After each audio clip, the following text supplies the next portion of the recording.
धर्म के मामले में आप चुप्पी साध लो, जो गालियां दे रहे हैं सनातन को आप चुप्पी साध लेते हो, वेल्थ क्रिएटर्स को जो गाली दे रहा है आप चुप्पी साध लेते हो और उल्टा गालियां दे रहे हो। देश में वेल्थ क्रिएशन जुर्म नहीं हो सकता। मेरे में इतनी ताकत नहीं है कि जब सनातन धर्म के ऊपर सवाल उठाए और मैं चुपचाप बैठ जाऊं, मेरे से नहीं होगा। मेरा दृष्टिकोण शुरू से यह रहा है कि भगवान श्री राम का मंदिर बने, न्योता मिले और हम न्योते को कांग्रेस पार्टी लिख के भेजे कि हम नहीं जाएंगे, मैं इसे स्वीकार नहीं कर सकता। आप इसलिए उन चीजों को गलत बोलते हो क्योंकि वो एक ऐसे व्यक्ति उन चीजों को आगे लेके जा रहा है जिनको आपको सुबह से शाम गाली देनी है। कोई बिजनेस करे उसको गाली, कोई विनिवेश में पार्टिसिपेट करे उसको गाली, एयर इंडिया कोई कंपनी खरीदे तो वो गलत।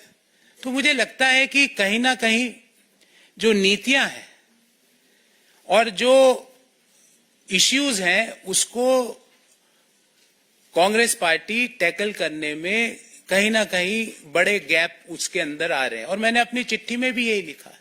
और मैंने प्रमुख कारण यह बताया कि मेरे में इतनी ताकत नहीं है कि मैं सुबह से शाम बैठकर वेल्थ क्रिएटर्स को गाली देता फिरूं, मैं नहीं दे सकता। आदरणीय विनोद तावड़े साहब, संजय मयूख जी, मंच पर मेरे साथ विराजे हुए अनिल जी, उपेंद्र जी और आप सभी पत्रकार साथियों को मेरा सादर नमस्कार और प्रणाम।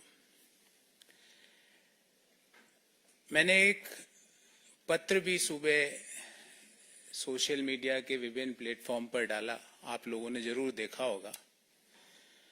और उस पत्र में मैंने अपने दिल की सारी व्यथाएं, इश्यूज जो मैं समय समय पर कांग्रेस पार्टी की लीडरशिप को अवगत भी कराता था, वो मैंने सारे उसमें लिख दिए। उसके अलावा मुझे कुछ नहीं कहना। मेरा दृष्टिकोण शुरू से यह रहा है कि भगवान श्री राम का मंदिर बने, न्योता मिले और हम न्योते को कांग्रेस पार्टी लिख के भेजे कि हम नहीं जाएंगे, मैं इसे स्वीकार नहीं कर सकता। देश में मैं अर्थशास्त्र का विद्यार्थी हूं, बड़े समय तक अर्थशास्त्र और वित्त देश के प्रतिष्ठित संस्थाओं में पढ़ाया भी है मैंने। सुबह से शाम वेल्थ क्रिएटर्स को गाली, उन नीतियों को गाली, निजीकरण, उदारीकरण, वैश्वीकरण, जो पूरी दुनिया मानती है कि जो डॉक्टर मनमोहन सिंह जी और पीवी नरसिम्हा राव जी की सरकार ने किया, उन नीतियों को गाली। कोई बिजनेस करे उसको गाली, कोई विनिवेश में पार्टिसिपेट करे उसको गाली, एयर इंडिया कोई कंपनी खरीदे तो वो गलत। तो मुझे लगता है कि कहीं ना कहीं जो नीतियां हैं और जो इश्यूज हैं उसको कांग्रेस पार्टी टैकल करने में कहीं ना कहीं बड़े गैप उसके अंदर आ रहे हैं और मैंने अपनी चिट्ठी में भी यही लिखा है। और मैंने प्रमुख कारण यह बताया कि मेरे में इतनी ताकत नहीं है कि मैं सुबह से शाम बैठकर वेल्थ क्रिएटर्स को गाली देता फिरूं, मैं नहीं दे सकता। मेरे में इतनी ताकत नहीं है कि जब सनातन धर्म के ऊपर सवाल उठाए और मैं चुपचाप बैठ जाऊं, मेरे से नहीं होगा। कांग्रेस पार्टी के नेताओं ने, कांग्रेस पार्टी के जो अलायंस पार्टनर्स हैं, उन्होंने सनातन धर्म के ऊपर बड़े बड़े प्रश्न उठाए, क्यों उसका जवाब नहीं दिया गया? एक इश्यू तो आप छोड़ नहीं सकते ना, उस इश्यू को तो आपको जवाब तो देना पड़ेगा। मैंने सारे विस्तार से ये सारी बातें इस चिट्ठी में लिखी है। मैं आदरणीय संजय मयूख जी से आग्रह करूंगा कि मेरी इस चिट्ठी की एक प्रति आपको जरूर दें,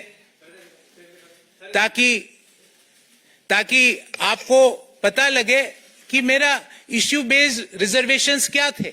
और मैं महाभारत के इस छंद से अपने आप को हमेशा रेगुलेट और डायरेक्ट करता हूं, जो मैंने इस चिट्ठी में भी लिखा है। धर्म एवं हतो हंति धर्मो रक्षति रक्षित, तस्य धर्मो न हंतव्यो मा नो धर्मो हतो वधित। अर्थात धर्म के मामले में आप चुप्पी साध लो, जो गालियां दे रहे हैं सनातन को आप चुप्पी साध लेते हो, वेल्थ क्रिएटर्स को जो गाली दे रहा है आप चुप्पी साध लेते हो और उल्टा गालियां दे रहे हो। देश में वेल्थ क्रिएशन जुर्म नहीं हो सकता। देश में जो नीतियां उदारीकरण की, निजीकरण की, वैश्वीकरण की नीतियां हैं वो गलत नहीं हो सकती। आज आप इसलिए उन चीजों को गलत बोलते हो क्योंकि वो एक ऐसे व्यक्ति उन चीजों को आगे लेके जा रहा है जिनको आपको सुबह से शाम गाली देनी है। मैंने कम से कम 300-400 प्रेस वार्ताएं करी है साथियों, आपने भी कहीं ना कहीं मुझे जरूर देखा होगा।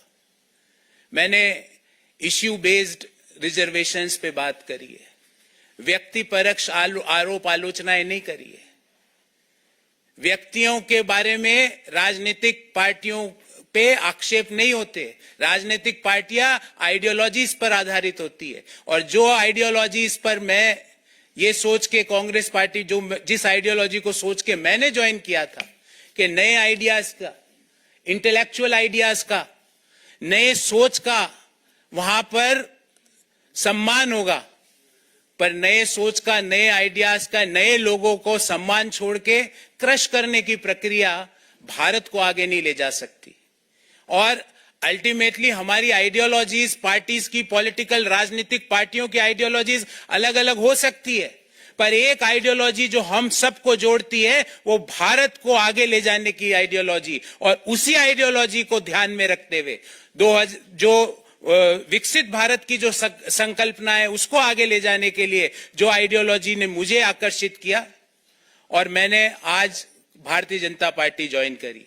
मुझे उम्मीद है मैं अपनी योग्यता का, अपने ज्ञान का, अपनी समझ का प्रयोग भारत को आगे ले जाने में जरूर भारतीय जनता पार्टी के माध्यम से कर पाऊंगा, और मैं अति प्रसन्न हूं। मैंने मेरी दिल की बात सारी लिख दी है, इससे ज्यादा ना तो मुझे किसी के व्यक्ति के बारे में टीका टिप्पणी करनी है। जो इश्यूज, और ये इश्यूज मैंने ऐसा नहीं कि पहली बार उठाए, पार्टी के हर पटल पे इन इश्यूज को मैंने समय समय पर उठाया और बेरोक टोक उठाया, पर जब आप इनको नजरअंदाज कर रहे हो तो मुझे लगता है कि भारत को आगे ले जाने में आपका कंट्रीब्यूशन नहीं है। और जब मैं अपना कंट्रीब्यूशन भारत जैसे महान देश को आगे ले जाने में नहीं दे सकता तो मैं वहां रहकर कुछ नहीं कर सकता। इसलिए मैंने प्रधानमंत्री नरेंद्र मोदी जी के विकसित भारत की संकल्पना को आधार बनाकर देश को आगे ले जाने की, जो डेवलप्ड नेशन बनाने की जो